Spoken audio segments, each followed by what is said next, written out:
Nav Prabhat news, नव्या दिवसाची नवी बातमी।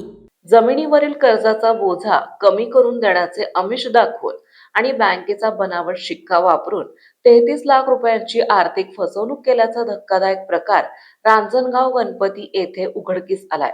या प्रकरणी रांजणगाव MIDC पोलिसांनी दोघांविरुद्ध फसवणूक आणि बनावट कागदपत्रे तयार केल्याप्रकरणी गुन्हा दाखल केला असून या घटनेमुळे परिसरात मोठी खळबळ उडाली आहे। फिर्यादी संदीप खेडकर राहणार खेडकर वस्ती रांजणगाव गणपती यांनी दिलेल्या तक्रारीनुसार आरोपी हनुमंत दगडू खेडेकर राहणार केसनंद पुणे आणि गणेश संतोष लोखंडे राहणार खेडकर वस्ती रांजणगाव गणपती यांनी संगनमताने हा कट रचला। फिर्यादींच्या जमिनीवर बँकेचे कर्ज असल्याने ते कमी करून देतो असे सांगून आरोपींनी त्यांच्याकडून 33 लाख रुपये उकळले। त्यानंतर बँकेचा अधिकृत भासवणारा बनावट शिक्का मारलेला ना हरकत प्रमाणपत्र फिर्यादींना देण्यात आले।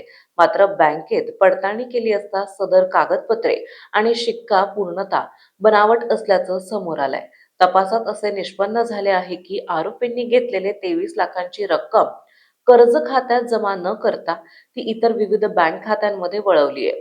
कर्जाचा बोझा कमी करण्याच्या नावाखाली आधीच आखलेला हा फसवणुकीचा डाव होता हे स्पष्ट झालंय।